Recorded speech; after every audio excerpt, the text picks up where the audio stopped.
Hello friends, అందరికీ నమస్కారం. Welcome back to our channel. Telangana రాష్ట్రంలో సన్న బియ్యం పథకం కింద జనవరి నెలకు సంబంధించినటువంటి ఉచిత రేషన్ పంపిణీ విషయంలో కొన్ని ముఖ్యమైన అప్డేట్స్ అయితే వచ్చాయండి. వాటి గురించి ఈ వీడియోలో మనం డిస్కస్ చేసుకుందాము. తప్పకుండా వీడియోని అయితే ఎండ్ వరకు చూసి ఫస్ట్ టైం ఛానల్ చూసేటువంటి వాళ్ళందరూ కూడా ఛానల్ని సబ్స్క్రైబ్ చేసుకునేసి పక్కనే ఉన్నటువంటి బెల్ ఐకాన్ క్లిక్ చేసి ఆన్లో అయితే పెట్టుకోండి. వీడియోకి లైక్ చేయడం అయితే మర్చిపోవద్దు. లేట్ చేయకుండా టాపిక్లో కనుక వచ్చేసినట్లయితే తెలంగాణ రాష్ట్రంలో ప్రతి నెల కూడా రేషన్ పంపిణీ అనేది 1వ తారీఖు నుంచి నెలాఖరు వరకు అయితే జరుగుతుంది. అలాగే ఈ జనవరి నెలకు సంబంధించి కూడా ఈ సన్నబియ్యం పథకం కింద రేషన్ పంపిణీ అనేది 1వ తారీఖు నుంచి నెలాఖరు వరకు అయితే జరుగుతుందనమాట. ప్రస్తుతం అయితే రేషన్ పంపిణీ జరుగుతుంది. ఓకేనా? అయితే ఈ యొక్క రేషన్ ఇంకా ఎవరైనా తీసుకోకుండా ఉన్నట్లయితే తప్పకుండా వెళ్లి తీసుకోండి. మనకు కేవలం కొద్ది రోజులు మాత్రమే గడువైతే ఉంది. ప్రభుత్వం మనకు నెలాఖరు వరకు గడువు ఎందుకైతే ఇచ్చిందంటే, లబ్ధిదారులు వాళ్ళకి అనుకూలంగా ఉన్నటువంటి తేదీల్లో వెళ్లి తెచ్చుకునే విధంగా వీళ్ళకి అనుకూలంగా ఇవ్వటం జరిగిందనమాట. సో, అలానే మీరు ఈ నెల అయిపోయిన తర్వాత వెళ్తే ఇవ్వరనమాట. నెలాఖరు లోపల ఏదో ఒక డేట్‌ని వెళ్ళినట్లయితే వాళ్ళు మీకు రేషన్ ఇవ్వటం జరుగుతుంది. ఓకేనా? అండ్ దీంతో పాటుగా మీకు రేషన్ వస్తుందా లేదా అని ఆన్‌లైన్ స్టేటస్ చెక్ చేసుకొని లిస్టులలో పేర్లు ఉన్నాయా లేదా అని చెక్ చేసుకొని తెలుసుకోవచ్చు. అదెలా కూడా మీకు చెప్తాను. ఓకేనా? ముందుగా ఈ రేషన్ వచ్చేసి ఎక్కడికి వెళ్లి తెచ్చుకోవాలంటే, మీ దగ్గరలో ఉన్నటువంటి రేషన్ దుకాణాలు ఏవైతే ఉంటాయో ఆ రేషన్ దుకాణాల ద్వారానే మీకు ప్రస్తుతం రేషన్ పంపిణీ అయితే జరుగుతుంది కాబట్టి మీరు అక్కడికి వెళ్లి మాత్రమే తెచ్చుకోవాల్సి అయితే ఉంటుందన్నమాట. ఓకేనా? సో, ఇక మొత్తంగా మనకు నెల రోజుల పాటు రేషన్ దుకాణాల వద్ద మీకు ఈ పంపిణీ అనేది అందుబాటులో ఉంటుంది. ఓకేనా? మీరు ఈ మధ్యలో ఎప్పుడైనా వెళ్లి తెచ్చుకునే విధంగా మీకు అనుకూలంగా ప్రభుత్వము ఈ డేట్స్ అనేటువంటినైతే పెట్టడం జరిగిందనమాట. ఇక రేషన్ కార్డ్ కలిగి ఉన్నటువంటి లబ్ధిదారులకు ఎంత రేషన్ పంపిణీ అయితే చేస్తారు?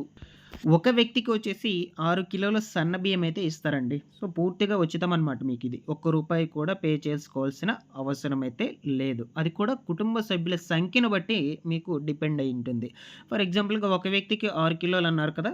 సో, మీ రేషన్ కార్డ్‌లో ఇద్దరు ఉన్నట్లయితే 6, 6 12 కిలోలు అయితే మీకు ఇవ్వటం జరుగుతుంది. ముగ్గురు ఉన్నట్లయితే 18 కిలోల బియ్యం అనేది మీకు పూర్తిగా ఉచితంగా అవ్వటం జరుగుతుందనమాట. ఓకేనా? అది కూడా కుటుంబ సభ్యుల సంఖ్యను బట్టి మీకు ఈ బియ్యం పరిమాణాన్నయితే నిర్ణయించడం జరుగుతుంది, గుర్తుపెట్టుకోండి. ఓకేనా? ఇక నెక్స్ట్ వచ్చేసి మీకు రేషన్ అనేది వస్తుందా లేదా ఈ జనవరి నెలకు సంబంధించి అనే విషయం గురించి మీ మొబైల్ ఫోన్‌లోనే లిస్ట్‌లో చెక్ చేసుకోవడం ద్వారా తెలుసుకోవచ్చనమాట. అది ఎలాగో చూద్దాం. ఆ లిస్ట్‌లో పేర్లుంటే ఖచ్చితంగా ఈ జనవరి నెలకు సంబంధించినటువంటి సన్నబియ్యం కోటా కింద రేషన్ అనేది వస్తుంది. ఓకేనా? సో, దీని లింక్ నేను డిస్క్రిప్షన్‌లో పెడతాను. సో, ఈ లింక్ మీద ఓపెన్ చేయగానే మీకు ఇలా ఓపెన్ అయితుందనమాట. ఆ లింక్ మీద క్లిక్ చేయగానే.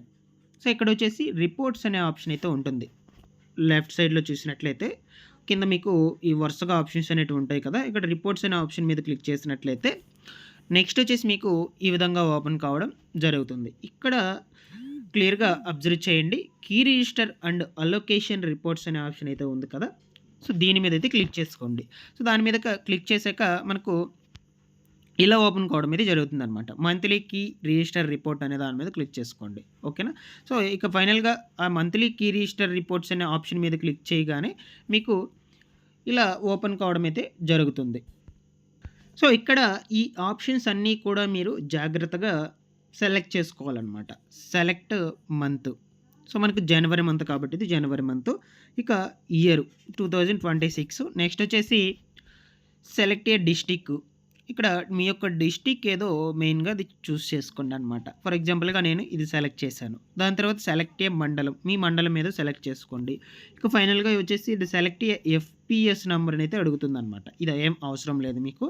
ఓకేనా? ఈ ఆప్షన్స్ వరకైతే సెలెక్ట్ చేసుకొని సబ్మిట్ అనే ఆప్షన్ మీద క్లిక్ చేసినట్లయితే సో, ఈ విధంగా ఆ మండలంలో ఉన్నటువంటి విలేజ్‌లో ఉన్నటువంటి పేర్లన్నీ కూడా ఈ విధంగా వస్తాయన్నమాట లిస్ట్స్ వైస్‌గా. ఓకేనా? ఆ లిస్ట్‌లో మీ పేరుంటే ఖచ్చితంగా ఈ జనవరి నెలకు సంబంధించినటువంటి రేషన్ అనేది రావడం జరుగుతుంది. ఓకేనా? ఇలా మీరు స్టెప్ బై స్టెప్ నేను చెప్పినటువంటి వాటన్నిటిని కూడా ఫాలో అప్ చేసి చెక్ చేసుకోండి. నేను పేర్లు ఎందుకు చూపియలేదంటే అది పర్సనల్ ఇన్ఫో కాబట్టి చూపించకూడదు. అందువల్ల మీకైతే ఆ లిస్ట్‌లో ఉన్నటువంటి నేమ్స్ ఏమి కూడా చూపించలేదు. మీరు ఒకసారి చెక్ చేయండి. నేను చెప్పినటువంటి స్టెప్స్ అన్నిటిని కూడా ఫాలో అయ్యి ఆ లిస్ట్‌లో నేమ్స్ ఉంటేనే ఈ జనవరి నెల కోటాకు సంబంధించిన రేషన్ అనేది మీకు ఇవ్వటం జరుగుతుందనమాట. అండ్ దీంతో పాటుగా చాలామంది కూడా కొత్త రేషన్ కార్డ్స్‌కి అనేటువంటి వాటికైతే అప్లై చేసుకొని ఉన్నారు. అండ్ దీంతో పాటుగా మనకు కొత్త రేషన్ కార్డ్స్‌లో మెంబర్స్‌ని కూడా యాడ్ ఉన్నారనమాట. ఇక ఈ రేషన్ కార్డ్స్‌లో మెంబర్స్ యాడ్ అయ్యున్నారా లేదా? అలాగే కొత్త రేషన్ కార్డ్ అనేది మీకు శాంక్షన్ అయిందా లేదా? అనే విషయాలన్నిటి గురించి మీకు కనుక ఇన్ఫర్మేషన్ కావాలి అనుకుంటే నేను సెపరేట్‌గా వీడియో చేయడానికైతే ప్రయత్నం చేస్తాను. కామెంట్ సెక్షన్‌లో పెట్టయితే తెలియచేయండి. మీకు వీలైనంత త్వరగా ఇన్ఫర్మేషన్ అయితే అందజేస్తాను. తప్పకుండా వీడియోనైతే ఎండ్ వరకు చూసి లైక్ చేసేయండి. Thanks for watching this one.